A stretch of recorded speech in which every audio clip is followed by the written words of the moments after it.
آخری زمانہ میں قرب قیامت حضرت مہدی علیہ السلام کا ظہور ہوگا۔ ان کے ظہور کے 8 سال بعد دجال نکلے گا۔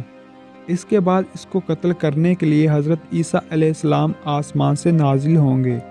حضرت عیسیٰ علیہ السلام کا نزول دمشق میں ہوگا، عین اس وقت جب کہ نماز فجر کی اقامت ہو چکی ہوگی۔ جامعہ دمشق کے شرقی منارہ کے پاس نزول فرمائیں گے۔ آپ عیسیٰ علیہ السلام اپنی دونوں ہتھیلیاں فرشتوں کے پروں پر رکھے ہوئے ہوں گے۔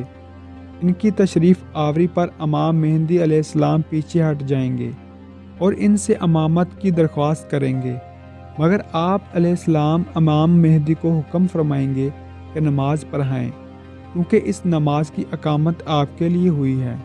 حضرت عیسیٰ علیہ السلام کی تشریف آوری کا مقصد آپ صلی اللہ علیہ وسلم نے خود پوری وضاحت سے بیان فرما دیا ہے، جس کا خلاصہ یہ ہے کہ حضرت عیسیٰ علیہ السلام نازل ہو کر صلیب کو توڑ دیں گے، خنزیر کو قتل کریں گے، جزیہ موقف کر دیں گے اور تمام لوگوں کو اسلام کی دعوت دیں گے۔ بس اللہ تعالیٰ ان کے زمانے میں اسلام کے سوا تمام ملتوں کو ہلاک کر دیں گے، اور اللہ تعالیٰ ان کے زمانے میں مسیح دجال کو ہلاک کر دیں گے۔ روئے زمین پر امن و امان کا دور ہوگا۔ شیر اونٹوں کے ساتھ، چیتے گائیں بیلوں کے ساتھ اور بھیڑ بکریوں کے ساتھ چرتے پھریں گے۔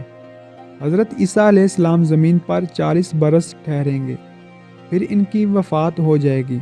مسلمان ان کی نماز جنازہ پڑھیں گے اور ان کو دفن کر دیں گے۔